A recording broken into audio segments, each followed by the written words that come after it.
This is Darcy. She works for the ADRC, and she's going to give us all the whys and wherefores of the ADRC, right, Darcy? That is correct. I am. Because one of the things, I work with the ADRC quite a bit, and one of the questions that I get is, why would I call them? Who are they? What do they do? I can't always answer that, so she can. I will give it a shot.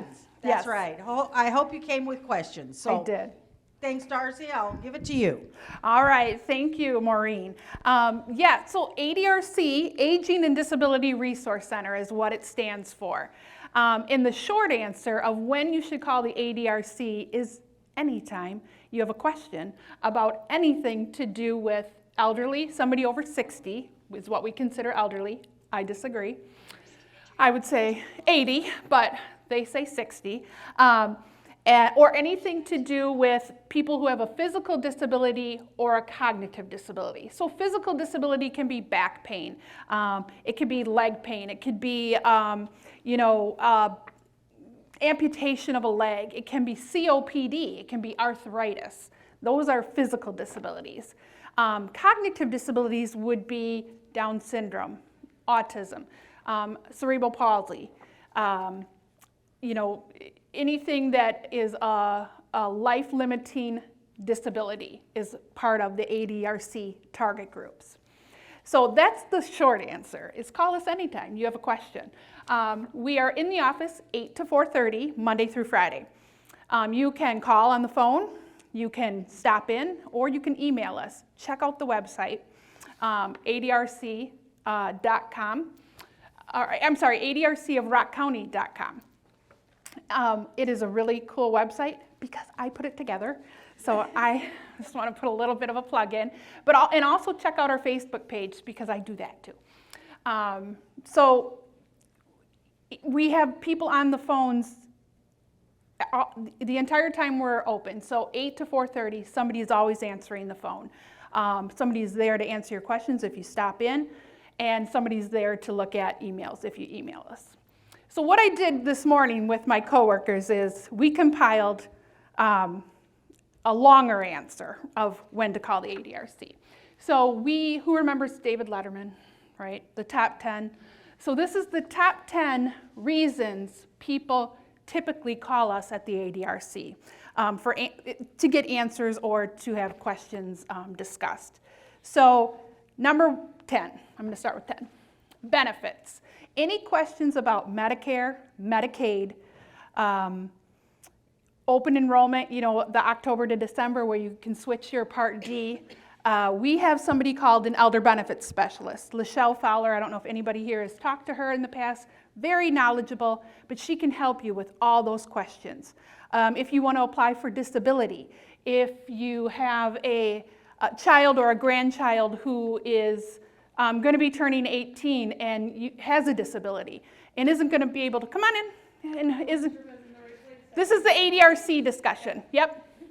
And they're not going to be able to do traditional work, and you need to get them some benefits. You need to get them food share. You need to get them Medicaid, which is medical insurance. You want to be able to get that disability payment. We have 2 disability benefits specialists who can help navigate that. Paperwork, right? Let me show you. This is an application for Medicaid. It's pretty significant. So we have 2 disability benefit specialists and 1 elder benefit specialist who are there to help and guide you through this process. Because really, it's not as bad as it looks. It's actually quite easy. But they have to make it look terrible and scare you, right? So that is number 10, benefits, calling us about that. Number 9, we get a lot of calls from people who are like, I can't get to the grocery store. I no longer drive. I can't get to the grocery store. I can't make my meals. I need some help. What is there available? And so we have a list of resources. Home delivered meals is a big thing that we talk about a lot on the phone. We have the ADRC has their own home delivered meals program. You have to be homebound. You have to be over 60. There is a donation fee if you're able to pay for it. but we can get you set up and get you to the right person to have that set up and coming to your home. It's that hot meal, between like the hours of 11 and 1, I believe they drop it off. The other cool thing about that is somebody's laying eyes on somebody. So we've had people who are like, I just need somebody to make sure they're up and going and they're doing okay. And Meals on Wheels can serve that purpose as well, because they have to physically hand it to the person. But they have to physically see the person, and if they don't, then there's calls made, there's checking up, there's, where were you today when we dropped off the meal? Are you okay? Making sure, that they're doing okay. So, yeah, Are you part of the Rock County system? Yep. Like Council on Aging? Yep, Council on Aging actually merged with us and now are under the ADRC umbrella. If you go to the Rock County website and you click on ADRC, all the things that used to be Rock County Council on Aging will show up there. Meals, transportation, health promotion, all those are going to be there. We call it ADRC Aging Unit, which used to be Rock County Council on Aging. Showing people how you can get groceries delivered. COVID did a couple good things for us, right? Just a couple. And one of them was showing the world that we can use our tech that frustrates us completely. But if we learn how to use it, we can get some benefits like delivered food, Uber, a place driving around. So we can talk about that, the home delivered meals. There's also dining sites that Rock County Council on Aging participate in. I'm so glad they're back. Socialization, eating, so important, so important. Having nutritious food, but that social piece is really important. So we have those dining sites. Here in Janesville, it is at Riverview Heights. Beloit, it's at the Grinnell Hall. Milton, it's at the Gathering Place. But you can call us and we'll get you the information and get you figured out. Also, does anybody get the links? You do? Yeah. So I did bring those. This is really good for all the information that used to be Council on Aging. In here, we will show you the menu for the upcoming month of those meals. Also where the dining sites are.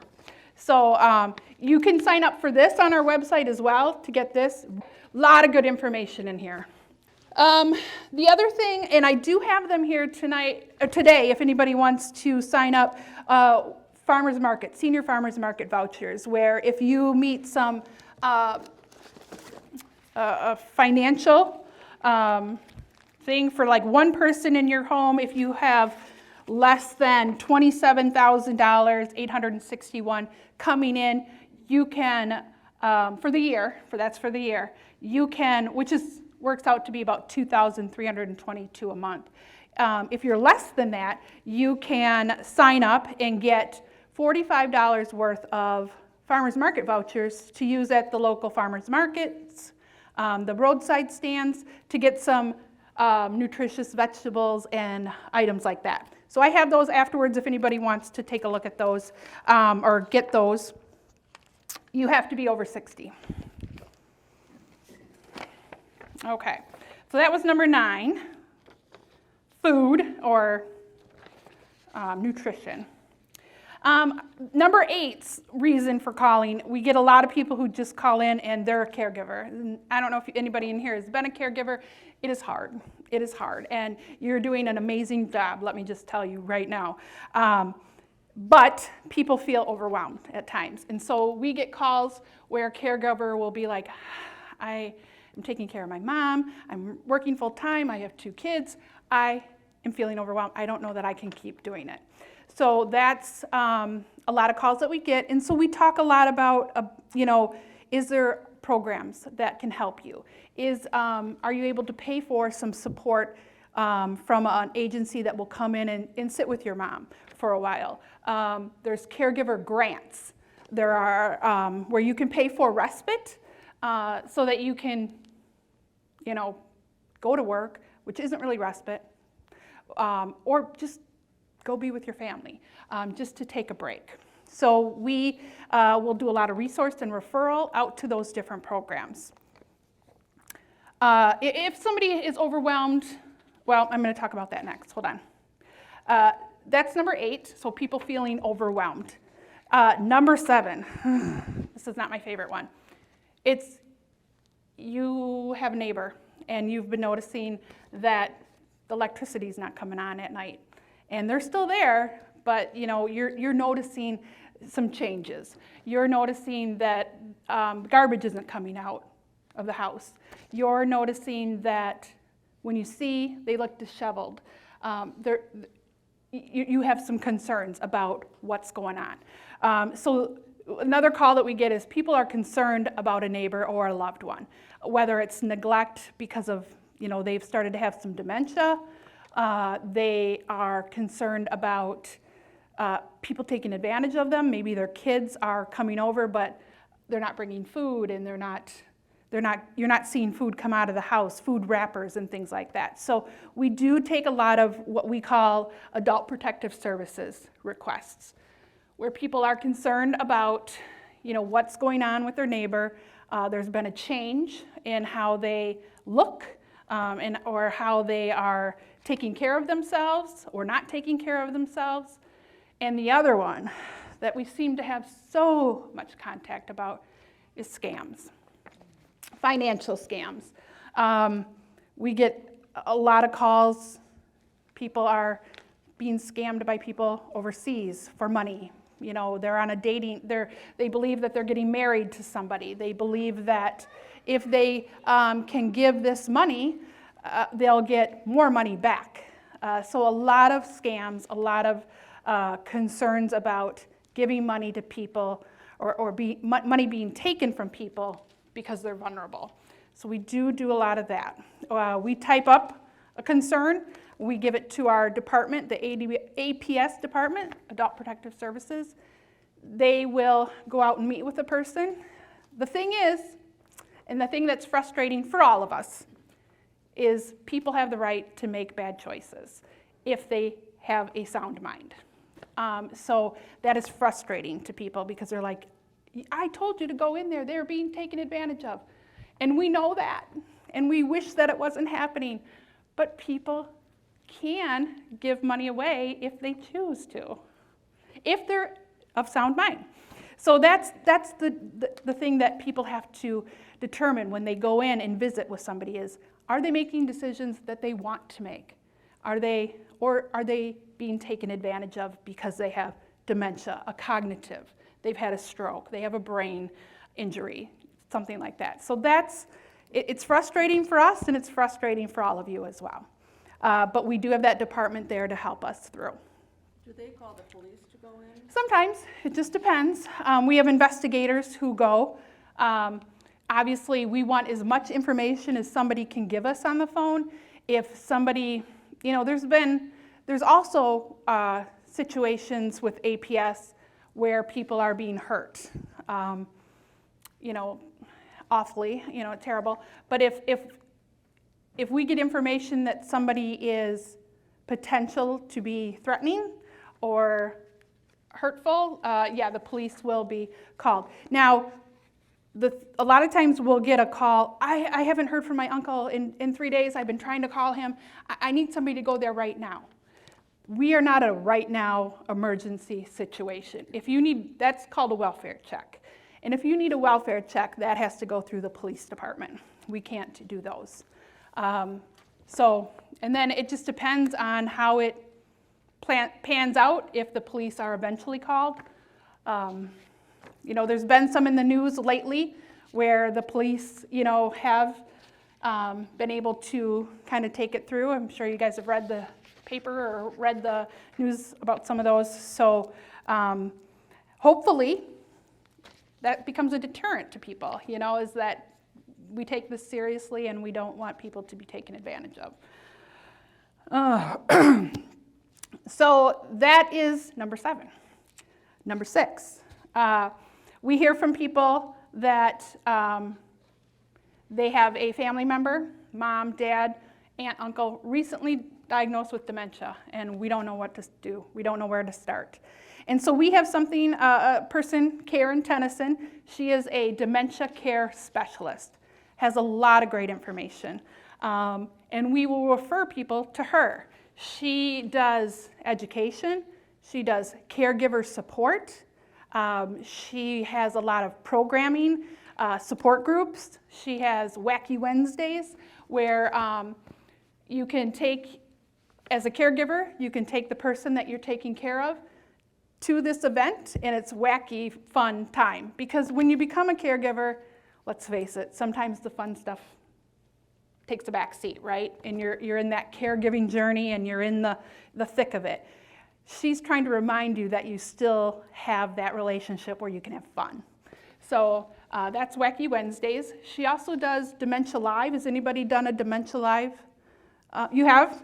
Did you like it? Was it, I mean... It's unforgettable. It is. I mean, like it is a weird, I shouldn't say that. I mean, it's yes, unforgettable, I guess is the word. And what it is she can, with her equipment, simulate to you what it feels like for somebody who has dementia. We think about dementia being just memory, right? Like they're losing their memory, but it's so much more, right? It's your vision. So there's goggles. There's sound, yeah, muffled sound. There's tactile, you know, where you don't feel. We feel like it's just that memory and their memory's going, but it is so much more. So you put on all this equipment and then she tries to get you to do these activities. And you can feel like when you're, you know, you think about it and somebody is having memory and you're like, come on, we got to do this. And you're standing there just like you can't move because there's so much else going on.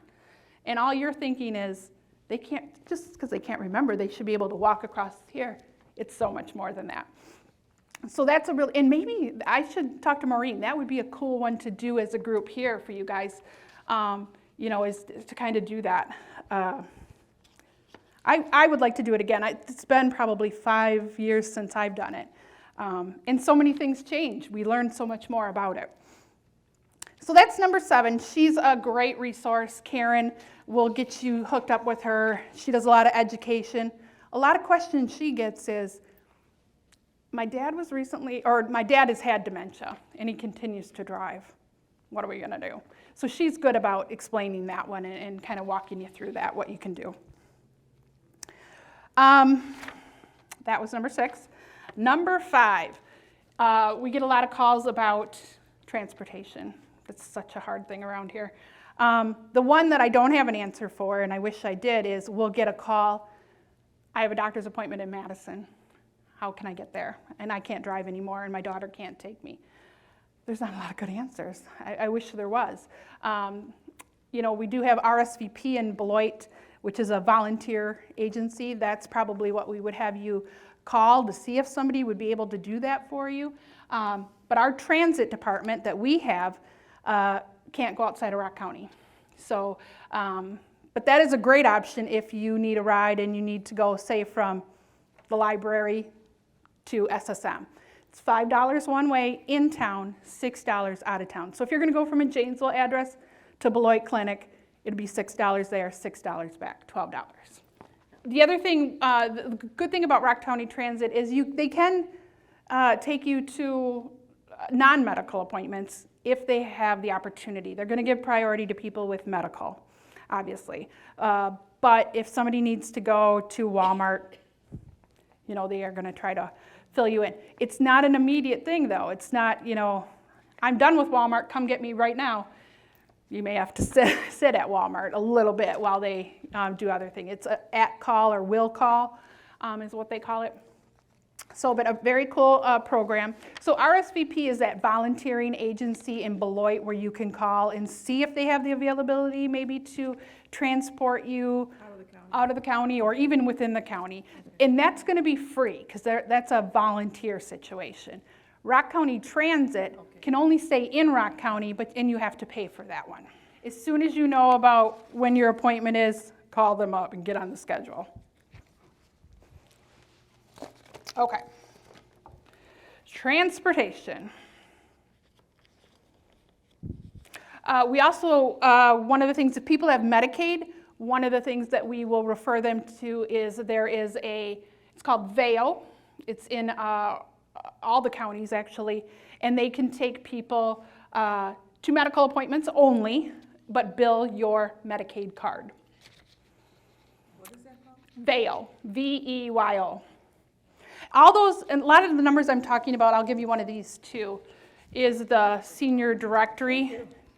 These get updated every 6 months or so.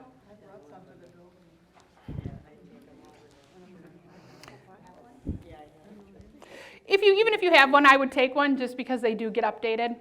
Yeah, that's true. That's number 5. Number 4, we get a lot of calls about everything is fine now, but I'm worried about the future, what might happen.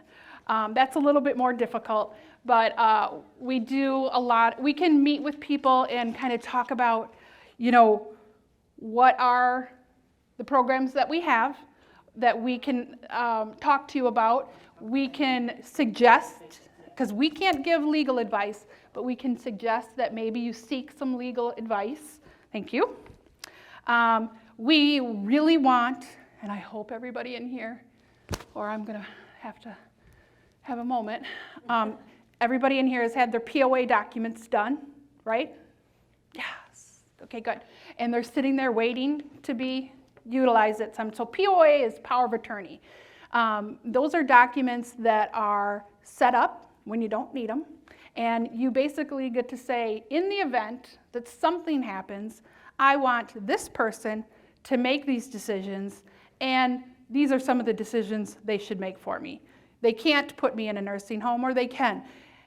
And I know everybody doesn't want to be in a nursing home, but I want you to think about that question a little bit. If you say no, you can't even go there for rehab. So just remember that. Okay, but those are so important, because in the event that something happens and you no longer can make your decisions and you don't have those paperwork that's sitting there, it's a guardianship. A guardianship needs to take place, and they can run $10,000. So you can do paperwork really ahead of time for $0 or $10,000 for a guardianship when you need them, and it takes a long time. It's not a quick process, and you have people in your business. So just if you haven't done them, you can print them off online, actually, and it'll explain the process and how to do it. The big thing is getting them witnessed by somebody who is not related to you. That's the hardest part of the whole thing. We can walk you through what different programs there are, or what there are, estate planning. We can suggest that you do that. We can explain to you what Medicaid will look like. Medicaid is an insurance that can pay for a lot of like a nursing home, or it can pay for equipment, and you have to have Medicaid to get some of these programs that will pay for long-term care programs like an assisted living. A lot of people, you want to go to an assisted living instead of a nursing home, right? Nursing home is medical, hospital, share a room, all that. Assisted living is more homey. And so you have to have Medicaid unless you have a lot of money, because they're expensive. Who wants to guess how much nursing home placement goes for? About? $10,000. Very good. Yes, about. And then, so assisted living is about, who wants to guess that? It's going to depend on your needs. 6 or 7. Yeah, 6 or 7 a month. So you can pay for maybe a little bit, but then you might need some assistance. And so we will talk to you about what those programs look like, what you can do to plan for those, and who you should talk to about planning for that in the future. That's 4. Yeah. Yeah, so she asked if there's 2 different types of power of attorney. And that is very true. There's power of attorney for finance, which when you fill that out, it usually needs to get notarized by a... We did it at the bank. Okay, and they notarized it. Once it's notarized, it becomes durable power of finance, which means you now can go to the bank and do banking for whoever that person is that you're the durable power of attorney, even though they still can do their own too. Once it's been notarized, you can basically come on board and help with that. With the power of attorney of healthcare, it's different. So that's going to be when you need somebody to help you make healthcare decisions. You fill that out. So I'll use me for example. I have it filled out. My husband is the person that I have determined I want to do this if need be. But we filled out all the paperwork, but he still doesn't get to make my decisions because I'm the boss of me. Because I still can make those decisions. It's just sitting out there waiting. So now, if something happens to me and I can no longer make those decisions and the doctor says, wow, she needs help with this, he's going to sign a paper and then he's going to have another doctor examine me. And if they determine, yes, I in fact need help, he's going to sign it too. So there's going to be 2 doctors on this paper. It's now activated and it is now can be used, where my husband's going to make my decisions for me. And it can be deactivated, so let's say I went into a coma. They activated it, he made my decisions, I got back out, miraculously, I'm doing great. They can deactivate it, so he no longer can do them again. So we, a lot of times, will get calls for people who want to make decisions for their mom, and we'll say, do you have power of attorney? Oh yeah, they do. Did 2 doctors examine them and sign it? No. Then you don't. You just have it out there waiting. So yes, there are 2 different kinds. Did I answer your question or did I just ramble on? I just kind of wanted to make. Yes, very good. And then, I have to find out more, I guess, about the medical stuff. But the financial right now, all I do is I pay her rent and make sure everything gets paid on time. Correct, yes. And she could actually pay her rent too if you both can. If she wanted to, but Yeah. everything being online. Exactly. She doesn't understand all the online Right. stuff. And Right. it's just easier to make sure everything's. Yep. Very good. I just have something to mention. Sure. What we did with our family was, my husband, would be the first one to contact, and then we also added our children if they choose. I don't want to do it, let the next person do it. Yes, So very good. And that is true because we've had situations where you choose the husband and you only choose the husband. And God forbid he left the earth before you and you don't have anybody else and they need somebody, you're still going to have to do guardianship because there's nobody else underneath there to take that. Good point. Yeah. That's number 4. Number 3, we get calls. So remember, we work with people who are elderly, but we also work with people who have that physical disability or cognitive disability. So we get a lot of calls about from parents of children who are turning 18. And I've had 3 kids turn 18, and it is stressful. Can you imagine being the parent of a kid with a developmental or a type of disability and they're turning 18? Stress times 1,000, okay? There's so much to do. There's so much to think about. There's so much to plan for. So we are there. We have a transition person who can help navigate guardianship. So we talked about guardianship for elderly. There's guardianship for kids too. We have kids who have Down syndrome or kids who have cerebral palsy who aren't able to make decisions.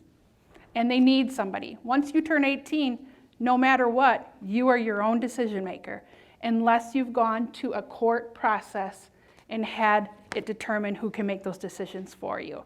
So I have worked in the field a long time, 30 years. And I worked with children in the beginning of my career. And then I kind of transitioned to adult. And bless their heart. So, we had elderly parents who, were in their 70s and they had their child living with them, their adult child who is in their 50s, and they've lived with them for 50 years. And yep, I'm their guardian. Yep, I'm their guardian. And then you dig in deep and they are not their guardian. They just assumed they were their guardian because they are their parent and they always made the decisions. So once somebody turns 18, unless a court process has happened, they are their own decision maker.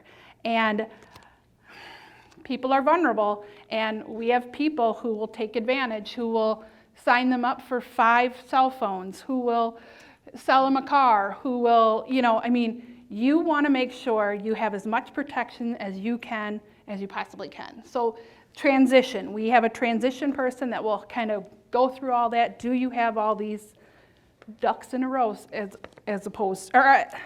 ducks in a row? So 3 is transition. Number 2.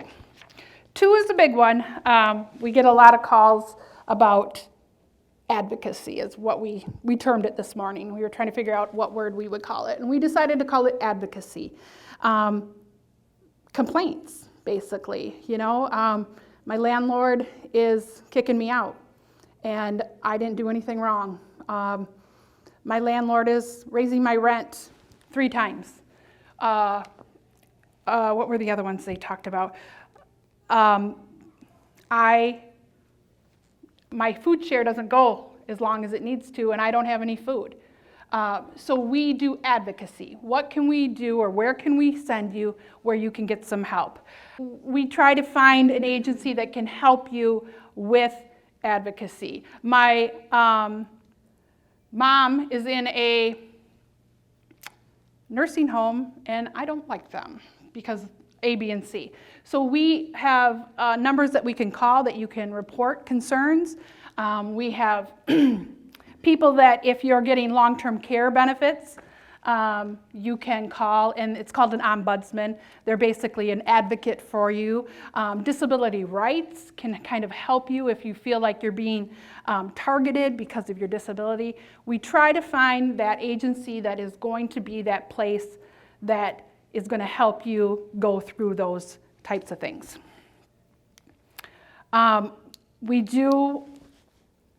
It didn't really fit here, but we didn't have any other place to put it. So we wanted to talk too about food pantries and cooling centers and, cooling centers and heating centers. People call us because they don't have air conditioning. We talked about that a little earlier. It's hot out, and if you have a COPD and you don't have an air conditioner, it's rough. So we talk about what can you do? What can you do instead? You don't have an air conditioner. What are the things that you can do? Can you walk around Walmart? Can you go to a cooling center? Can you come to the library? Come to the library, absolutely. That's a big one. Can you put a wet washcloth that's cool on the back of your neck? We try to do those things. The other advocacy part that we do is, and that's what I did my other talk on, was equipment. We don't know what to do. She can't, my mom can't get the doors open in her house. This is an actual one, I'm not kidding. So I had a call, and actually they came in, and she's like, we don't know what to do. She can't get the doors open. She'll go into the bathroom, shut the door, and she can't get out. We think she needs to go to an assisted living. And I was like, wait a minute.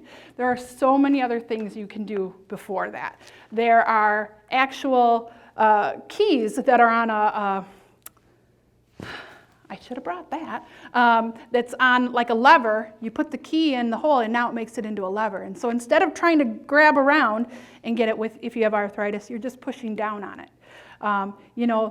Easy things. Or you can change all the handles, which is more expensive, but less expensive than a $5,000 assisted living, right?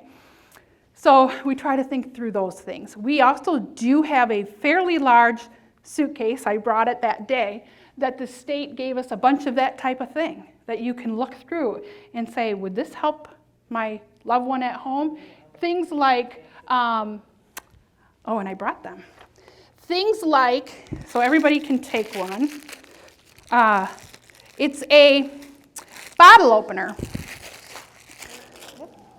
There's all different things in there, but the bottle openers are.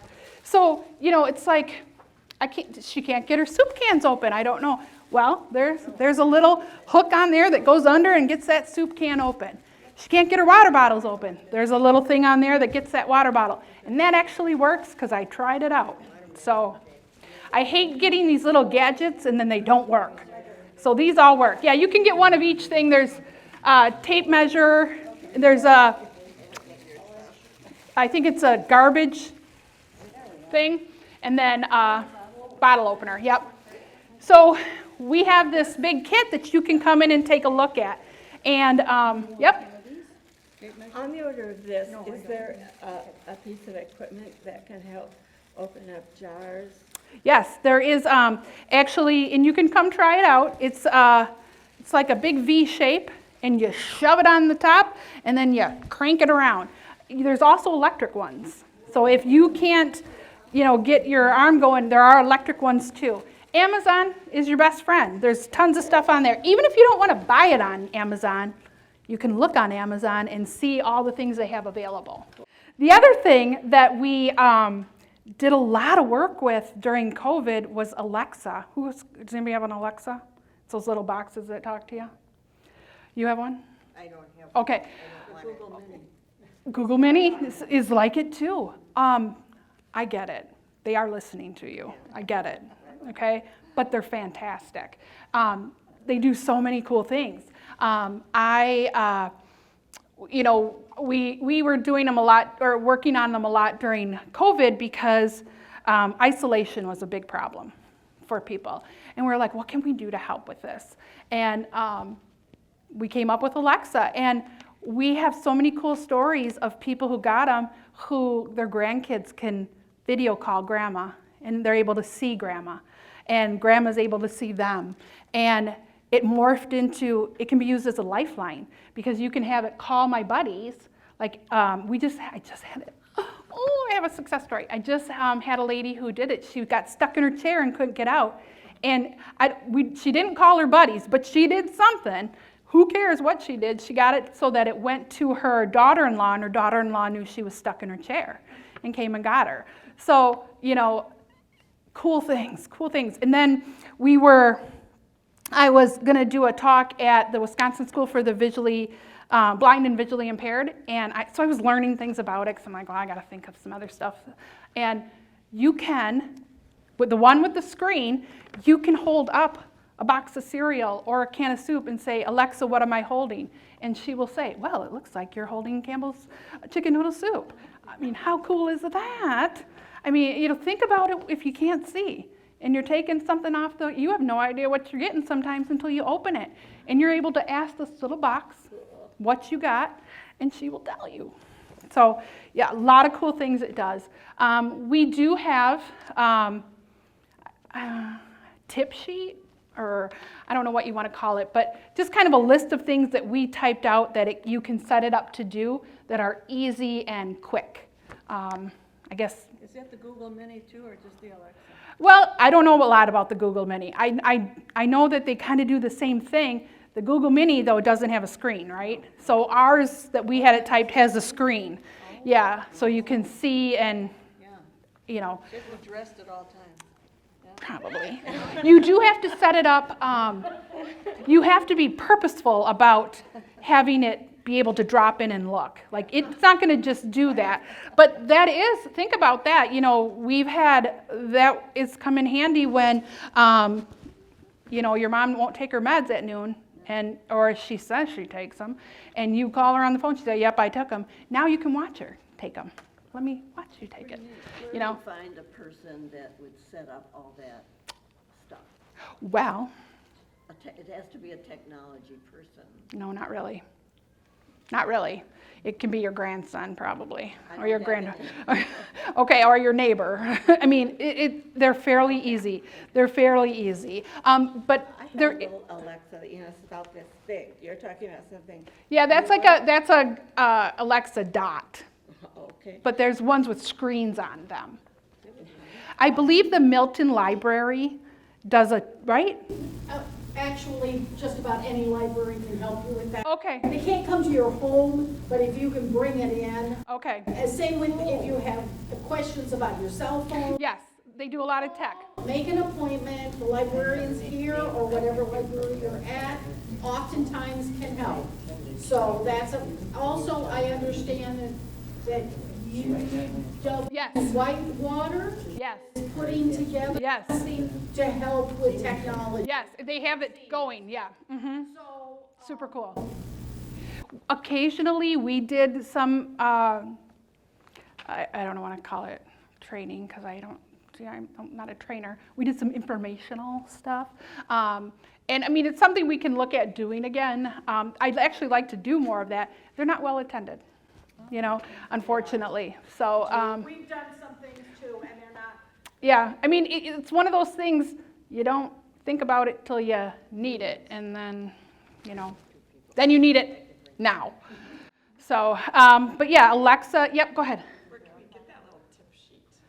You can call the ADRC and say, Darcy told me that there was a tip sheet, because they're not going to tell you, they're going to say, I don't know what you're talking about, but they're going to say, Darcy said that you would send me the tip sheet on Alexa, and then they'll say, Darcy, send this lady the tip sheet.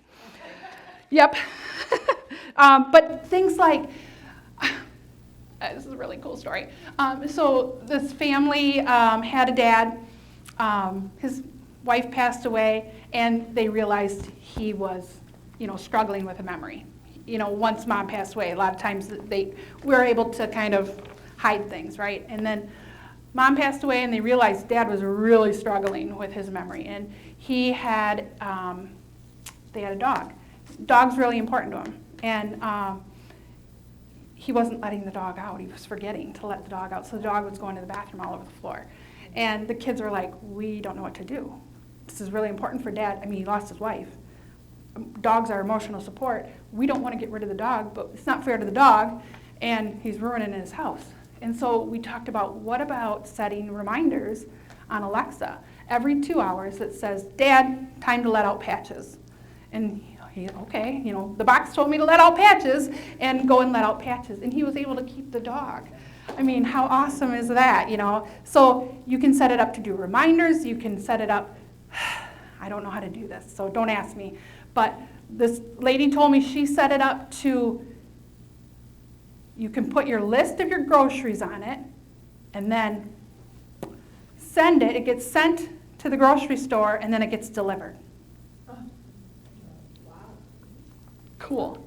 And she also had food share benefits, and it was attached to her food share.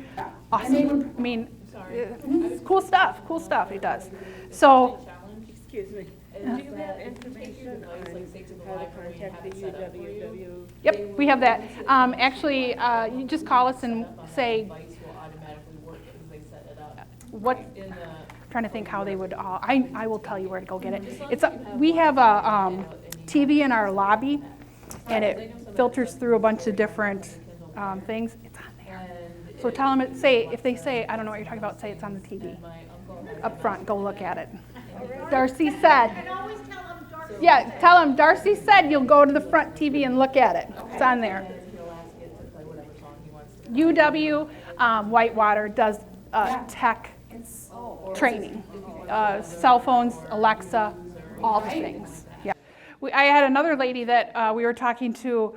Her husband had dementia, and he would follow her around and ask baseball statistics constantly. And she's like, I don't know. Well, she taught him to ask Alexa. Alexa doesn't get bored.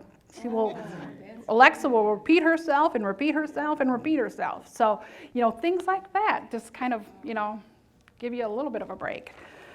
Okay, I'm glad I remembered that. Oh. Okay, that is number 2, sort of. 2 and 2.A, I think. We did. Okay, number 1, our number 1 reason for being called is I or my loved one is struggling at home to be safe, and we want to know what to do. So that's our number 1 call. And what we do with that a lot of times is there's so many moving parts to that. And what we're going to want to do is set up an appointment with you to do options counseling is what we call. And we come to your house, or you come to our office, or whatever, and we're going to go through all of the things. We're going to go through who is your family, who is important to you. Do you have, what are your benefits? Do you have veterans benefits? Do you not have veteran benefits, and should you? Do you have food share? Do we need to look at long-term care?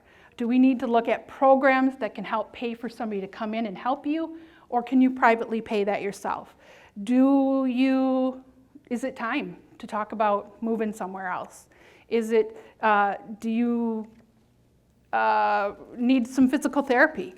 Do you need some equipment? We try to go through all the things. And we will, if you want, we'll write up a plan, not necessarily what you have to do, but what the things are we talked about. And then it's up to you. You can say, well, I want to do this one, but not this one. Okay, that's fine. Do you want us to call you in 2 weeks to see if you need more information? Or do you want us to call you to see if we can, or are you done? Are you enough? Is it enough for us? We're going to leave that up to you. So that's probably, I would say, our number one thing that we do is, or we'll hear from doctor's office. We are not sure about, them living home alone. We can't just call up and say, your doctor said you shouldn't be living at home. What we'll say is, give them our phone number and they can reach out to us.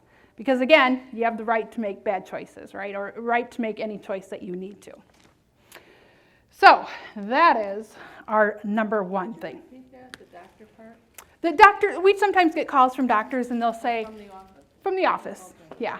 Not the doctor themselves. No, I know, that they know that there's a problem. what can Yeah, if they know there's a problem, we'll say, well, give them our phone number or give them our brochure and have them reach out to us. So they don't necessarily know whether they've suggested or the family agrees at that point. They're just hoping for the best. Right, and that's why we won't be doing a cold call because the family has to be involved or the person has to be involved, yep. Now, if it's a health and safety thing and they fill out an APS, that's a different story, but yeah. Okay, that is my spiel. Well, thank you for coming to spend the day with me on a nice, beautiful day.